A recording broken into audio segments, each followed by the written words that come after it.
Magandang gabi Pilipinas! Para sa ating pamilya, maging mapagmatsyag sa mga buwaya.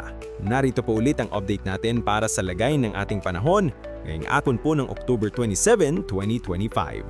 Sa ngayon po ay iba't ibang weather system ang umiiral pa rin sa paligid po ng ating bansa. Ang lumalakas na amihan ang nakaka-apekto dyan sa may extreme northern Luzon, easterlies naman sa silangan ng mainland Luzon at Visayas, at may intertropical convergence zone na nag-e-extend dyan sa may Mindanao. At nakapanood po diyan ang LPA nating binabantayan at base po dito sa wind map ay nasa vicinity na po ng Basilan at kumikilos pa west-northwestward. Posibleng natatawid dyan sa may Palawan sa susunod na mga oras at hindi pa rin inaalis ang posibilidad na lalakas yan bilang bagyo. At kung sakali na nasa loob ng PAR, ay tatawagin po sa local name na Bagyong Tino. Pero panandalian lamang po. At maliban sa LPA nating binabantayan ay may nagbabanta pa rin na posibleng sama ng panahon na mabubuo bago mag-weekend.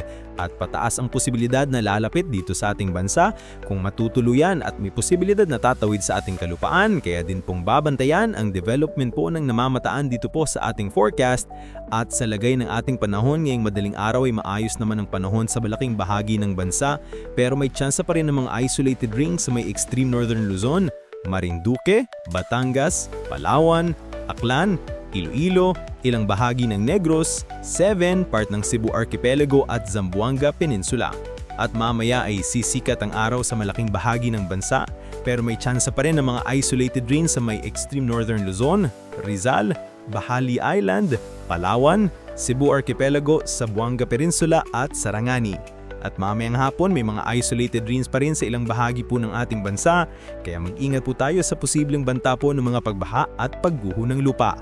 At sa atin naman pong mga baybayin dahil sa lumalakas na amihan ay iwasan na muna natin ang papalaot lalo na po dyan sa may Batanes dahil ang mga alon dyan ay posible po na umaabot hanggang sa 2.3 meters high para makaiwas sa sakunang pangkaragatan.